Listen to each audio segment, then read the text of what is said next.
যে কম বয়সেই এই যে স্কুলের ভিতরে একটা প্রেম থাকে, হ্যাঁ, একটা দুষ্টু মিষ্টি প্রেম থাকে, সেই প্রেমটার বাইরে যখন বাসায় আসে তো ফোনের মধ্যে দেখা যায় কোনো একটা নেতা বা কোনো একটা বড় ভাই বা কোনো একটা ভার্সিটির ভাইদের সাথে একটা সম্পর্ক থাকে, ওইটাও একটা প্রেমের একটা দিক থাকে। হ্যাঁ, তো তারপরে মনে করেন যে আর একটা প্রেম করে, যে এই প্রেমগুলো হচ্ছে যখন কেউ থাকে না তখন ঘুরতে গেলে, বন্ধুদের সাথে আড্ডা দিতে গেলে সেখানে আর একটা প্রেম থাকে বা প্রেম হয়ে যায় তারা বলে।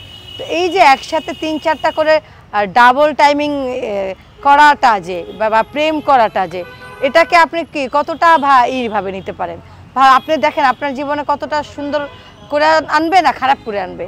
কারণ আপনার ফ্যামিলি নিশ্চিন্তে আপনাকে ভালোবাসে, আপনার চায়, প্রত্যেকটা মাই বাবাই চায় যে সন্তানের ভালো হোক। এখন সন্তান যদি এত টাইম যদি বয়ফ্রেন্ডের সাথেই দিয়ে বেড়ায় তাহলে তার সঠিক ব্রেনটা সে কোথায় খাটাবে? আমি ভাইয়া একটু বলি, এক। আর দুই হলো গিয়ে যে যেই মেয়েরা এত যে টাইম, এই যে ডাবল টাইমিংটা যে করো, তোমাদের কথা বলি, একদিন আফসোস করবা বোন, এগুলা করো না। কারণ যদি বিয়ে করতে মনে চায় তাও ফ্যামিলিকে বলে দাও যে ফ্যামিলি দেখে শুনে একটা বিয়ে করাই দেখ, বা এমন মানুষকে ভালোবাসো যে সেটা বয়স হোক।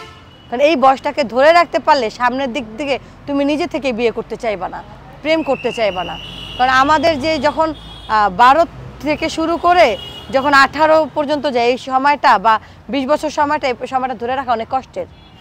যুদ্ধর মতো একটা মেয়েদেরকে কিন্তু যুদ্ধ করতে হয় নিজেকে ধরে রাখতে গেলে, এটাও একটা জীবন যুদ্ধ। তো নিজের মান সম্মান, নিজের ইজ্জত, নিজের সমস্ত কিছু ধরে রাখতে গেলে একটু যুদ্ধ করা লাগে।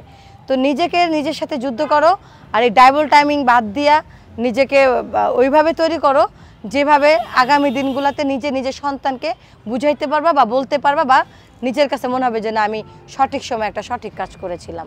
এই যে ডাবল টাইমিং যে মেয়েরাগুলো করে বা ছেলেরাগুলো করে, আসলে তাদের ভবিষ্যৎ বা সমাজে ভাই ভবিষ্যৎ বলতে কিছুই আমি দেখি না।